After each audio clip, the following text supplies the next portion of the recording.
how are you this morning? I hope you're doing well. I want to talk to you about frankincense today. And frankincense is a wonderful, wonderful, wonderful oil. First of all, I use it under my makeup every day. So I probably put 5, 6, 7 drops on my face, and it goes from about right here to about right here. And I put it literally everywhere, all over my face. Works wonderfully. Does great things for your skin.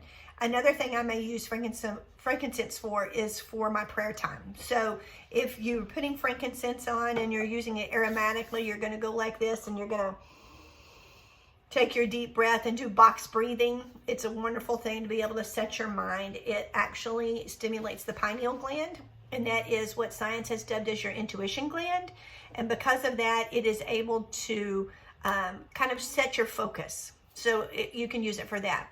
But frankincense was probably the oil that pushed me over the top as far as being able to use oils. I had grown up in Western medicine. My first degree is biology. My second degree is dental hygiene. And so I was very Western medicine minded.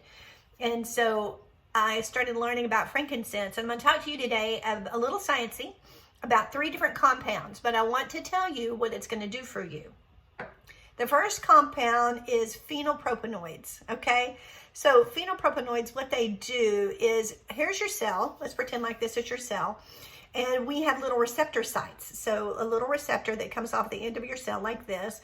And this particular receptor site is intended to gather particular elements that are within supposed to be within our everyday life. So for instance, if you have, you need iodine, but chlorine is in the same valence scale. We won't go into chemistry periodic table, but chlorine may force itself onto your receptor site.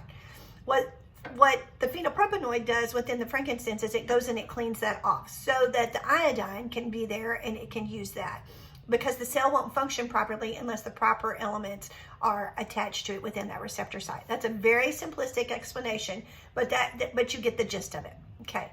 So the second element, or the second thing within frankincense, is something called sesquiterpenes. Okay, you may have heard sesquiterpines, but I learned sesquiterpenes in school.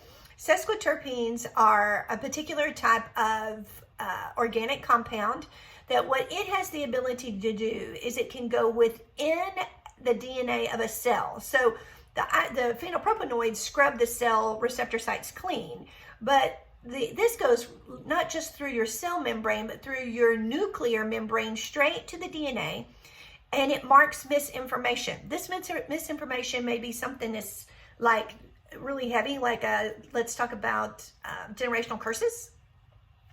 It could be trauma, because that will change the way that your polypeptides on your DNA double helix is lined up. So it could be trauma.